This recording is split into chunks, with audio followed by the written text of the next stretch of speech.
Hey guys, this is Nirlab Patel and today we are going to discuss about domain authority and page authority. Before I jump into topic, let me introduce myself. My name is Nirlab Patel and I am a CEO and founder of GBIM Technologies. I am in this field, a digital marketing field from last 17 years.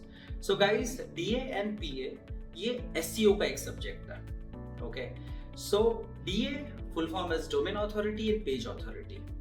2017 में कुछ ये introduce हुए थे words और ये introduce करने वाले कोई और नहीं थे, मॉज करके जो एक वेबसाइट है, एक कॉर्पोरेशन से उन्होंने इंट्रोड्यूस किया था। Domain authority and page authority एक नंबर्स में डिस्क्राइब होता है 0 to 100। अगर 0 है तो डेफिनेटली इट्स पुअर एंड 100 है तो definitely it's having a very good ranking. जैसे आज अगर हम लोग मूवी के रिव्यू देखते हैं तो IMDb जो वेबसाइट है, तो this website giving you the 7 out of 10 और 9 out of 10 ये रिव्यू, ये आपको रेटिंग्स मिलती है। जितने ज्यादा अच्छे रेटिंग्स होती है उतना ही मूवी आप कंसिडर करते हो this is the best movie to watch.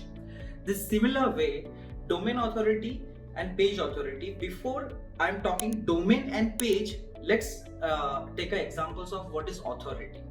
Authority मतलब क्या होता है कि जिसको नंबर से डिस्क्राइब किया गया है 0 से 100 तक। जैसे मैंने आपको अभी कहा कि 0 means low, 100 means high.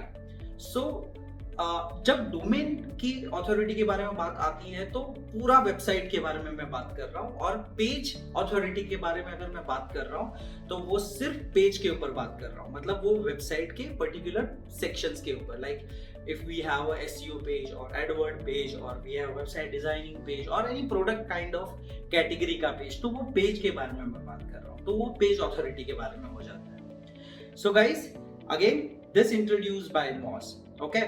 So जब 2017 में जब ये इंट्रोड्यूस हुआ था तो लोग कह रहे थे कि जैसे हमारी जैसी इंडस्ट्री, हमारी जैसी कंपनी को काफी लोग कह रहे थे कि मेरे वेबसाइट की पेज अथॉरिटी को बढ़ाओ या डोमेन अथॉरिटी को बढ़ाओ। तो domain authority and page authority क्या ये डायरेक्ट कनेक्ट करता है सर्च इंजन की रैंकिंग को? तो हम उस टाइम पे भी मॉज ने उसको डिस्क्राइब किया था कि इसका कोई कनेक्शंस नहीं है रैंकिंग के साथ। ओके, मतलब डायरेक्ट कनेक्शंस, मतलब मैं अगर डायरेक्ट कनेक्शंस की बात करूं तो क्या इसके सिग्नल को गूगल कंसीडर करता है कि जैसे आपकी डोमेन अथॉरिटी की वैल्यू कम है तो आपकी रैंकिंग नहीं आएगी, या डोमेन अथॉरिटी की वैल्यू बहुत ज्यादा है तो आपकी रैंकिंग हमेशा टॉप पे रहेगी? क्या ये हो सकता है? तो it's no, because Google is not consider their signal, मतलब मॉज के सिग्नल को गूगल कंसीडर नहीं करता। तो क्यों ये इंपॉर्टेंट है या नहीं है? तो from my point of view I can say it's important. जैसे गूगल के अदर सिग्नल्स को हम लोग फॉलो करते हैं कि Meta tags on page, we can generate a backlinks, many other stuff। तो उसी सिग्नल्स की तरह इसके कनेक्शंस डायरेक्टली कुछ नहीं है, बट इनडायरेक्ट कनेक्शन है जो मैं आपको अभी बताने जा रहा हूँ। Now how it's calculate, Moj इसको कैसे कैलकुलेट करता है? ओके, जैसे आपकी डोमेन अथॉरिटी की वैल्यू है 30 या 40 या 90, या पेज अथॉरिटी की वैल्यू है 70, 80, व्हाटएवर, तो वो किस तरीके से कैलकुलेशंस होता है? सो मॉज का जब पहला एल्गोरिथम था, जैसे गूगल का एल्गोरिथम होता है वैसे ही मॉज का खुद का भी एक एल्गोरिथम है। तो उसके एल्गोरिथम के हिसाब से कुछ पहले पैरामीटर्स ऐसे हुआ करते थे कि just you have to generate backlinks, that's it. आपके पास जितनी ज्यादा बैकलिंक्स हो उतना ही अच्छा आपका डोमेन अथॉरिटी या पेज अथॉरिटी कंसीडर होता था। But when it's comes to current scenario, जैसे उन्होंने 2.0 अपडेट किया है, उसके accordingly 3 parameters are important. The one is important as usual, backlinks जितनी ज्यादा हो उतना ही अच्छा है। बट उन्होंने कुछ फैक्टर्स को भी कंसीडर किया है कि जैसे वो फैक्टर है फ्रेशर लिंक डेटा, मतलब हमेशा लिंक्स होती है वो साल में एक बार जनरेट करने की जरूरत नहीं है, एवरी मंथ कुछ लिंक जनरेट होती रहनी चाहिए। एंड गूगल क्वाइट रेस्ट्रिक्ट है कि वो लिंक्स ऑर्गेनिकली जनरेट होनी चाहिए। मीडिया या हम बोलते हैं जरिया जो होता है उसका वो ऑर्गेनिक होना चाहिए, जैसे आप बेटर आर्टिकल्स उसके लिए डालो या बेटर प्रेजेंटेशन से या कुछ अच्छे PR वेबसाइट से आप जनरेट कर सकते हो अपनी बैकलिंक्स को, या you can submit PPT, video, social, many things आप कर सकते हो उसके लिए। So that is the one thing. The second thing is जो मैंने आपको बताया कि you have to consider the backlink should generate each and every month. The third point is quite important according to the Google as well कि the link intent या जो links हमें मिल रहे हैं वो links एक better quality website से हमें मिलनी चाहिए, उसके spam score बहुत कम या तो zero होने चाहिए और उसकी डोमेन अथॉरिटी की खुद की वैल्यू काफ़ी अच्छी होनी चाहिए। तो अगर ये वैल्यू कंसिडरेबल होगा तो उस लिंक का वैल्यू आपको बेटर मिल सकता है। So now is it important कि इसको कंसिडर करना इतना इम्पोर्टेंट है या नहीं है?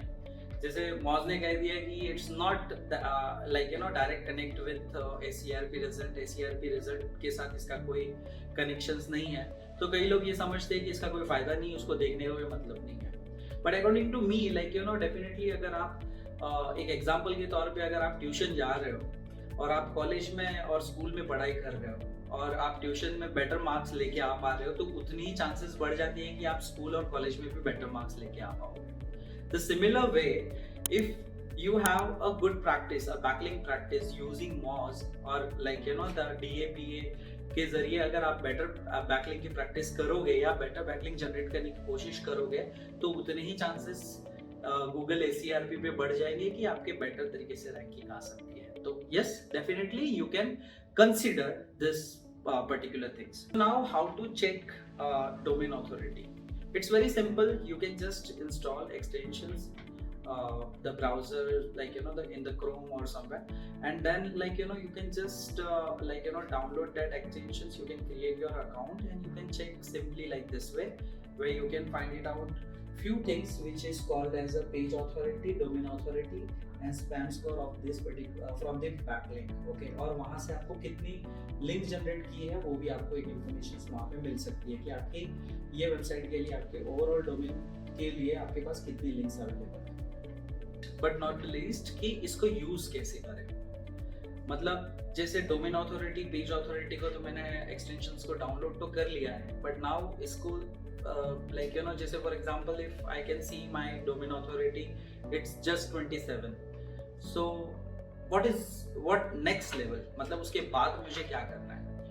गाइस, कभी भी अपने सिर्फ खुद की वेबसाइट को मत देखो, आप उसकी साथ में अपने कॉम्पिटिटर्स की वेबसाइट्स को भी एनालिसिस कर लो कि आपके जो डायरेक्ट कॉम्पिटिटर्स है, कॉम्पिटिटर्स में आप कभी भी ऐसे कॉम्पिटिटर्स को मत सेलेक्ट करो जो आपसे डिफरेंट हो या दे आर वे अहेड, और जो डायरेक्ट कॉम्पिटिटर्स, मतलब जैसे आज हमारे खुद के कुछ कॉम्पिटिटर्स है तो उनको हम डायरेक्टली नाम डाल के वहाँ पे उनकी डोमेन अथॉरिटी को देख सकते हैं। अगर उनकी डोमेन अथॉरिटी की वैल्यू ज़्यादा है तो क्यों ज़्यादा है, उनको कहाँ से बैकलिंक मिली हुई है या उनके बैकलिंक की क्वालिटी क्या है, उसको आप एनालिसिस कर सकते हो।